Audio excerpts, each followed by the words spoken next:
Muy buenas noches y bienvenidos a Signo Pesos, la economía al alcance de su pantalla. Estos son los temas claves de hoy. La reforma que quiere la gente. La ANDI reveló hoy una encuesta muy interesante en la que preguntaron a los colombianos qué piensan del sistema pensional actual y cuál es el tipo de cambios que consideran. Esta noche nos acompaña Pablo Lemoine del Centro Nacional de Consultoría para explicarnos las cifras de este estudio. Las regiones con más miseria. El Centro de Pensamiento y Libertad Económica, Libertank, midió cuáles son las ciudades y departamentos donde hay mayor combinación de desempleo y de inflación. ¿Cuáles son las consecuencias sociales de este cruce de problemas? Jair Viana, director de investigaciones de Libertank, nos explica en minutos.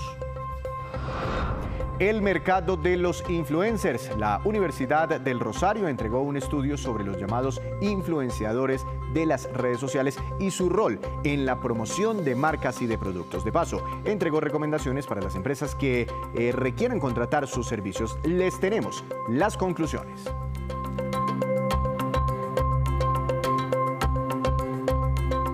Y comenzamos esta emisión hablando de un tema clave, la reforma pensional que será presentada en pocas horas por el Gobierno Nacional al Congreso de la República. Sobre este tema tan polémico y tan espinoso, la ANDI contrató una encuesta muy reveladora. La realizó el Centro Nacional de Consultoría. Doctor Pablo Lemoine, presidente de esta firma encuestadora, buenas noches y bienvenido a Signo Pesos. ¿Cómo está?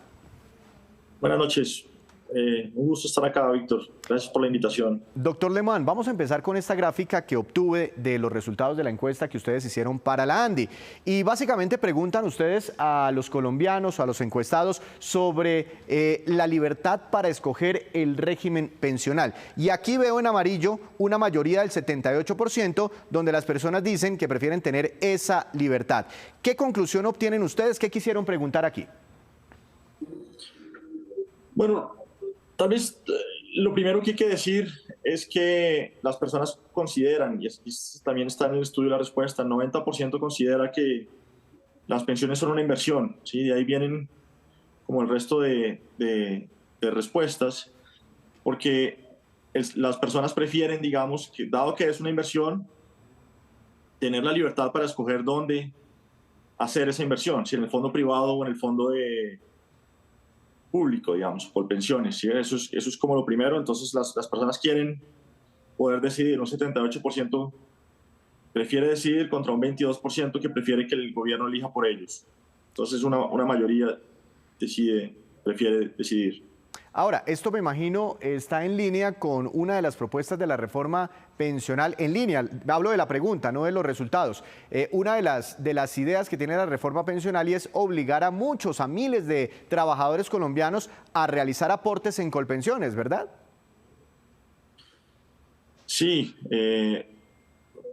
se está discutiendo sobre de qué monto debe ser que todas las personas estemos obligadas a aportar a Colpensiones.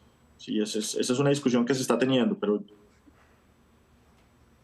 estamos expectantes del documento texto final. Sí. Ese se radica mañana en la mañana en el Senado de la República. Miremos otra pregunta, aquí ya nos queda claro, la mayoría dicen que prefieren elegir. Esta habla sobre los prepensionados, y hay una respuesta que dice que para el 57% de los consultados es mejor que el Estado tenga sus aportes y le gire su pensión en el futuro. El 43% tiene otra respuesta. ¿Qué quisieron ustedes aquí encontrar?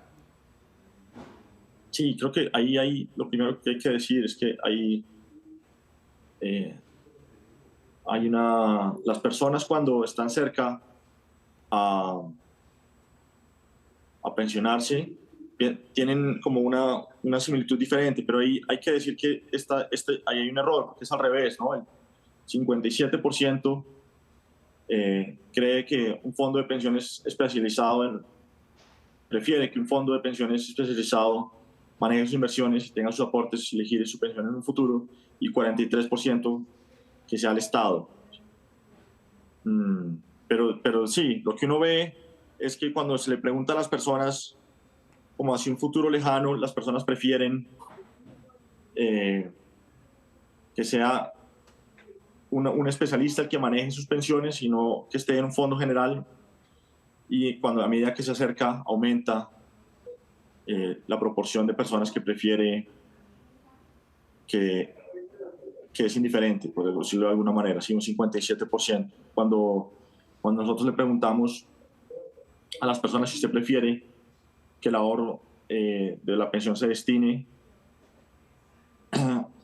para garantizar su pensión y que esté en una cuenta pensional que genere ganancias en el largo plazo, el 73% dice que sí, mientras que un 16% dice que pagar las pensiones de otras personas con la promesa de que en el futuro el Estado le pagará su pensión. Me parece muy importante tener esa claridad. Claro. De todas formas, pues ahí están como repartidas las cargas. Hay otra diapositiva que sacamos de la presentación que hicieron ustedes hoy, y una de las preguntas tiene que ver con que si los colombianos consultados consideran que es necesario o apoyarían eventualmente cambios en el actual modelo pensional de Colombia. Y aquí vemos algunas de las respuestas. El 35% dice que podrían cambiar parcialmente el sistema pensional, el 27% que debería cambiar totalmente. Aquí lo que yo veo es que como que hay una mayoría de personas que sí están de acuerdo con que se hagan cambios al modelo actual de Colombia. Sí es, un 62% considera que se deben hacer algún tipo de cambio, el 35% cambiar totalmente, 27%, 35% parcialmente, 27% totalmente. Pero así es, existe una mayoría que quiere algún tipo de cambio en el sistema. Seguramente es un poco la lectura del gobierno nacional, por eso seguramente se le mide a un proyecto tan controvertido. Pero aquí hay otra pregunta, también muy interesante, porque como que ustedes dejan a la opinión de la gente de pronto algunas sugerencias sobre la reforma pensional. Voy a leer la pregunta y usted me cuenta las respuestas. Si estuviera en sus manos, ¿cuáles de estas opciones considera se deberían tener en cuenta para mejorar el sistema pensional de Colombia? Sí, 70% considera contar con un fondo para los adultos mayores que no tienen ingresos, financiado por el Estado. Un 58% igualar la edad de pensión de las mujeres o a cambio de que el Estado reconozca un subsidio en semanas cotizadas que compense los periodos de embarazo y maternidad. Un 52% eliminar los subsidios que hoy entrega Colpensiones a las pensiones de más de 1 millón de pesos y con ese dinero ayudar a los adultos mayores más pobres con un ingreso mensual. El 51% que el sistema pensional sea flexible. Por ejemplo, se le pueda cotizar por menos del salario mínimo, cotizar por días o por horas. Y 48% contar con un fondo para los adultos mayores que no tienen ingresos, financiado con los ahorros de las personas que aportan hoy a pensión. Entonces ahí, estas son como unas opciones que se evaluaron en el estudio. Claro, algunas de ellas que está contemplando ya el proyecto, por lo menos ese borrador que conocimos la semana pasada en los medios de comunicación, otras de pronto no tanto, pero veremos qué sale al final. Ustedes no sé si consultaron con la ANDI si las personas están bien o se sienten bien o no informadas, ¿qué tanto de pronto conocen sobre la reforma pensional? Pues las personas no están muy informadas acerca de la reforma pensional. O sea, saben que existe una reforma, pero de las personas que cuando se les pregunta si han escuchado cómo será la reforma pensional, el 61% dice que no. Y solo un 39% dice haber escuchado algo de la reforma. Claro, ahí hay un gran trabajo. Hay un gran trabajo por hacer, ¿no?, de pedagogía. ¿Y tienen alguna percepción en términos generales sobre la reforma pensional? Sí, digamos, las personas que tienen, en general, el 38% tiene una imagen positiva, el 26% una imagen negativa y el 36% no tiene una opinión al respecto. Ahora, cuando uno le pregunta específicamente a aquellos que dicen saber sobre la reforma, el 48% tiene una imagen positiva y un 36% tiene una imagen negativa y el 16% no tiene una opinión al respecto. También me llamó mucho la atención, claro, ¿me decía usted, doctor Lemoine? No, que incluso entre los que dicen conocer la reforma, digamos, el 48% tiene una imagen positiva y el 36% negativa y todavía hay un 16%, digamos, que no tiene una opinión clara. Que no tiene una opinión formada sobre la reforma pensional. También me llamó la atención esta pregunta, la saqué de la encuesta. ¿Qué le genera temor respecto de su ahorro pensional? ¿Por qué no nos explica estos resultados, doctor Lemoine? Y el mayor temor es que le cambien las condiciones. Eso sí es como contundente, sobre todo que le aumenten la edad de pensión o las semanas cotizadas. Las semanas que necesitan cotizar es el temor más importante, 69%. Y después el siguiente temor es que el gobierno no cumpla su promesa de pensionarlo, ese es 36%, y que cuando usted cumpla los requisitos para pensionarse, no haya dinero para hacerlo, un 28%. Entonces, sí, el principal temor es el cambio de condiciones. Bueno, aquí vemos con lo que usted nos explica, con lo que estamos viendo en pantalla, algunas cosas que ya se están recogiendo en el proyecto, por lo menos en el borrador que hemos conocido hasta el momento. Seguramente mañana presentarán algunas modificaciones y cosas que de pronto no se han incluido.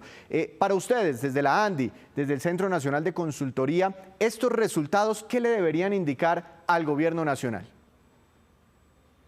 Bueno, hay unas conclusiones que son muy claras, ¿cierto? La primera es que la gente considera que su pensión es una inversión para el futuro. De ahí viene que las personas prefieran tener sus pensiones, digamos, en unas cuentas únicas manejadas por expertos. Prefieren que poder, que cuando en caso de morir o de que algo les pase, que las pensiones las puedan heredar sus familiares e incluso hijos mayores de 25 años, y tienen los temores a que cambien las condiciones. ¿Sí? Eso es. Y tal vez lo otro también que es muy importante es la solidaridad, pero existe una diferencia grande y quieren que la solidaridad con aquellos adultos que no se van a pensionar o que tienen problemas bajos recursos venga del Estado y en una proporción mucho más baja de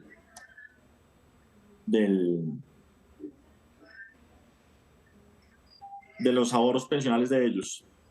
Entiendo. Pues doctor Lemoine, muchas gracias por estos minutos. Que tenga una feliz noche. Feliz noche, muchas gracias. Seguiremos desarrollando este tema en nuestras próximas emisiones. A propósito de la reforma pensional, la ministra de Trabajo, Gloria Inés Ramírez, confirmó que este proyecto será radicado mañana en el Congreso. Esto dijo la ministra y también el vocero de la CUT, Francisco Maltés.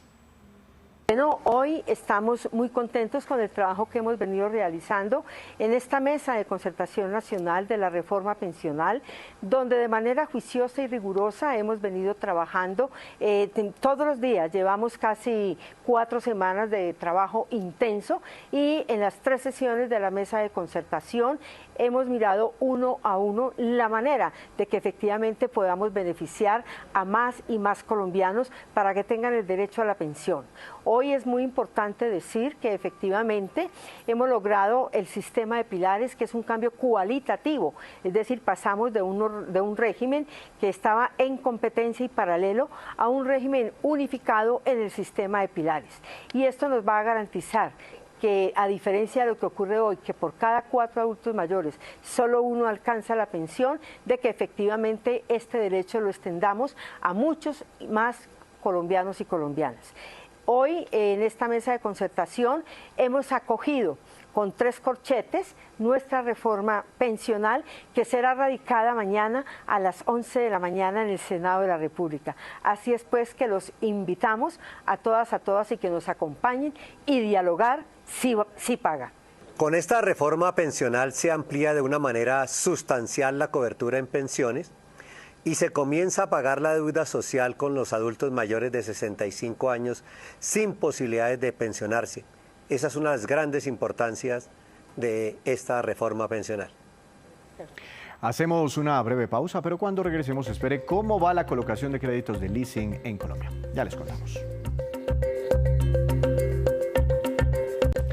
Regresamos a Signo Pesos. Todas las regiones de Colombia están viviendo diferentes problemas socioeconómicos, entre ellos el desempleo, la pobreza, la inflación, las altas tasas de interés. Pero cuando varios de esos problemas se cruzan, el drama social es peor. Para hablar de este tema, quiero saludar a el doctor Jair Viana, jefe de investigaciones del Centro de Pensamiento Libertanca. Doctor Viana, buenas noches, bienvenido a Signo Pesos. ¿Cómo está?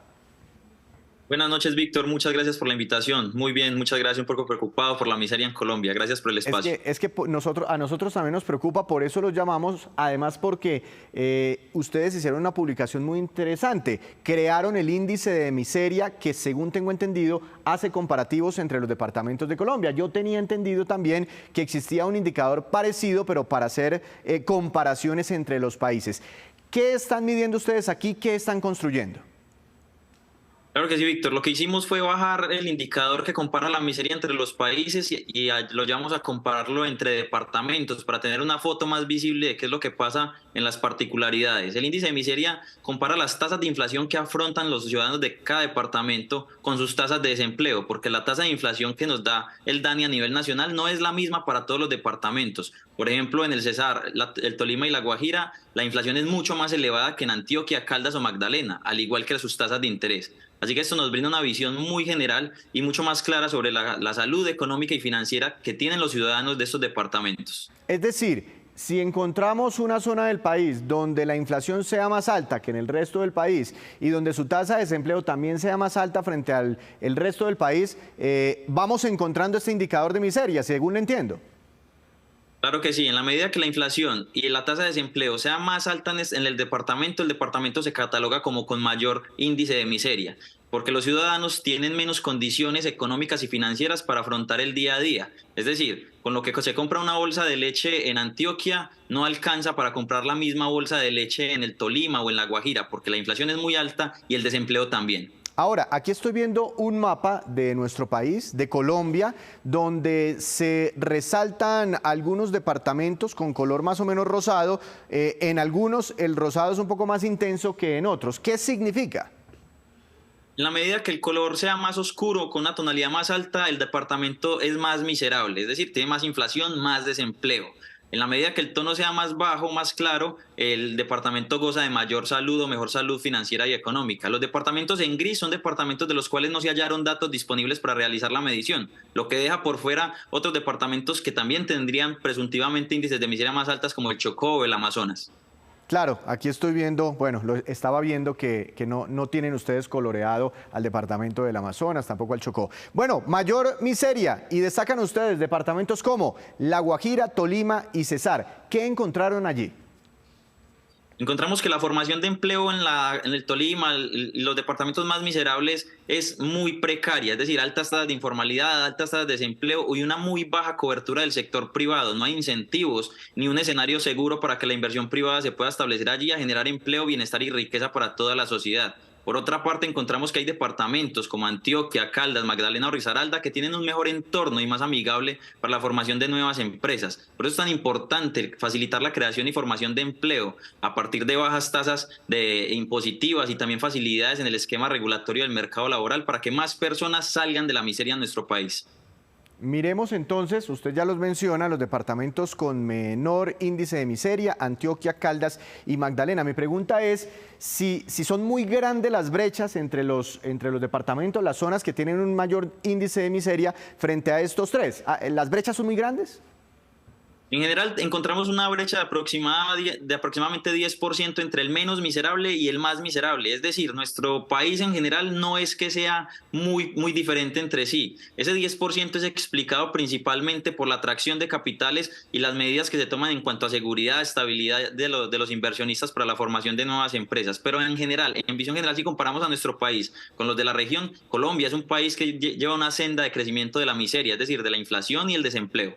Ahora, pues bueno, quienes estudian macroeconomía y un tipo de economía ortodoxa ven que hay una relación bastante particular entre la inflación y en el desempleo. Inclusive algunas políticas buscan aumentar la tasa de desempleo, usted lo sabe muy bien, para disminuir la inflación. Entonces es una combinación de cosas un poco extrañas, curiosas, pero así funciona más o menos la macroeconomía. Pero tengo entendido que ustedes hacen una recomendación para disminuir estos índices de miseria a nivel nacional. ¿Por qué no nos habla de algunas?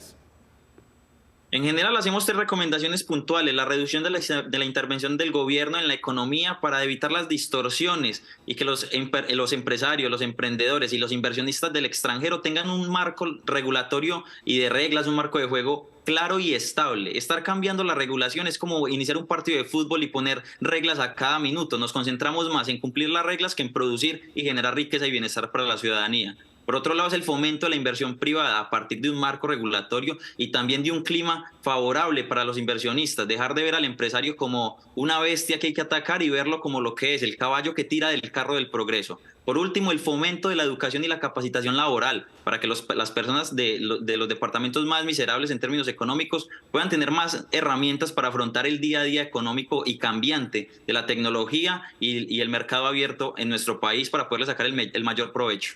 Pero educación temprana, ¿ustedes evaluaron algo o solo hablan de tener una mayor educación pensando en la inserción en el mercado laboral?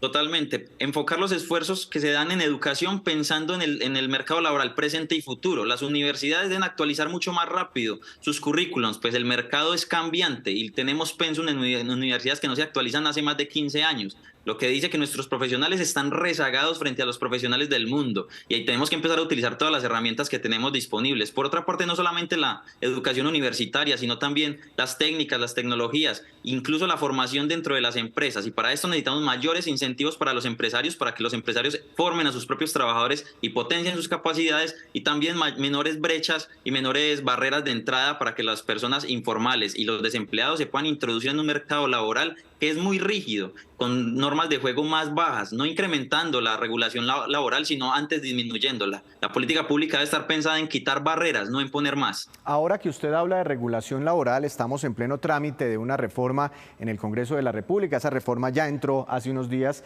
ya la están mirando los congresistas, ya conocemos el articulado, pero muchas personas, y este es un tema bastante controvertido, no sé si ustedes lo hayan mirado, muchas personas dicen, nos quedó faltando el salario mínimo diferencial, porque el tener algunas zonas donde no hay inversión, donde no hay empresa, con unos salarios un poco más bajos, donde el costo de vida lo permita, podría atraer inversión y desarrollo para esas zonas. ¿Qué piensan ustedes?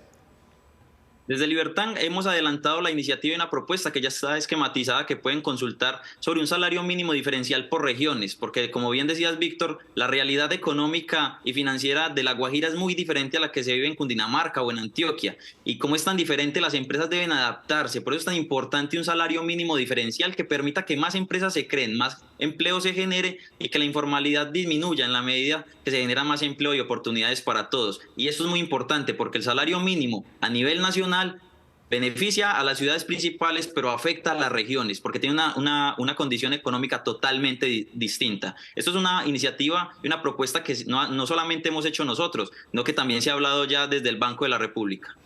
Doctor Viana, una última pregunta. Tratar de disminuir estos indicadores de miseria, ¿eso está en manos únicamente del gobierno nacional? Porque ustedes hacen un comparativo entre las regiones. ¿O los gobiernos territoriales departamentales podrían tener algo de incidencia también?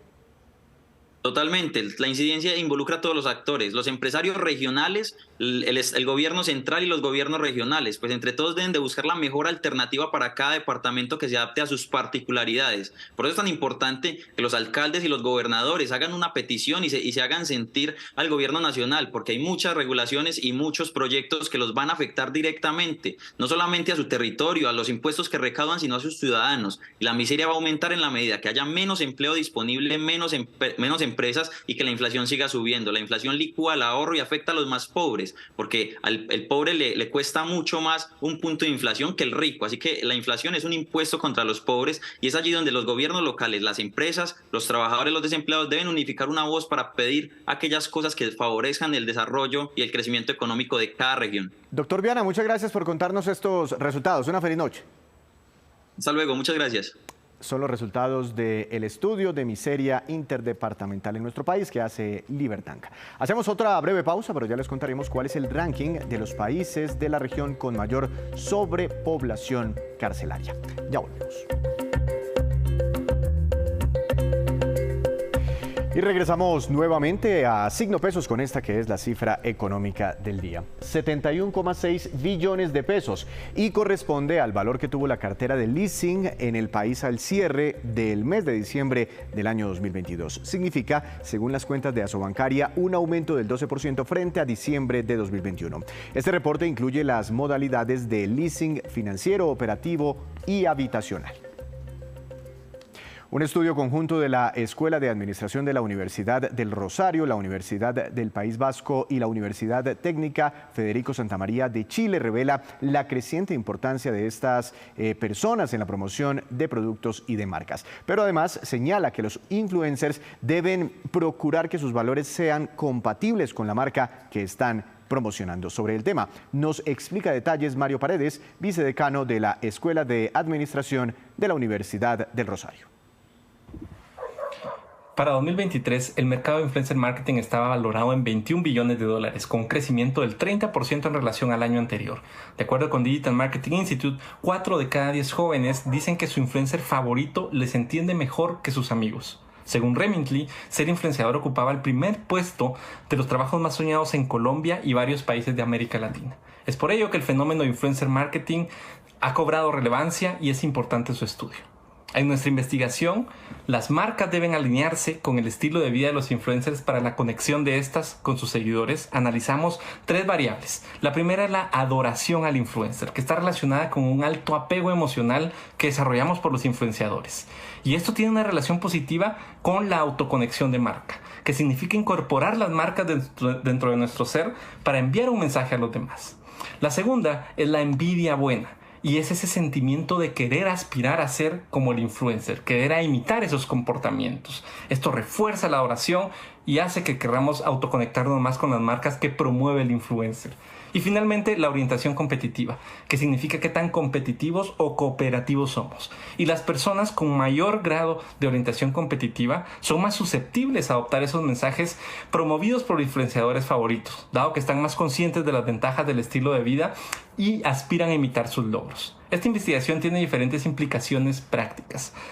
Para los gerentes de marca, la selección de influencers debe ser congruente con los valores y con el tipo de producto que los influencers van a promover. También se puede promover la sana competencia en las redes sociales a través de concursos o a través de desplegar indicadores que muestren resultados de los otros seguidores. Para los influenciadores deben demostrar autenticidad y familiaridad con los productos. Deben crear esa conexión con sus seguidores a través de ser auténticos. Y finalmente, deben recordar que son modelos y ejemplos a seguir para la sociedad, por lo cual tienen una responsabilidad importante en sus manos.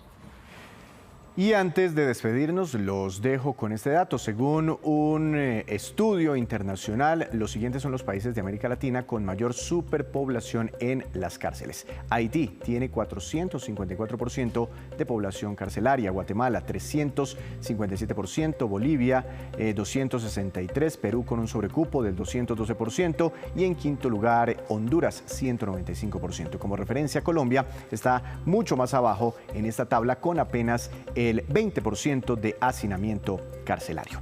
Así terminamos por hoy. Los esperamos mañana con una nueva emisión y con toda la información económica que usted necesita saber. Esto es Signo Pesos, la economía al alcance de su pantalla. Que tenga una feliz noche.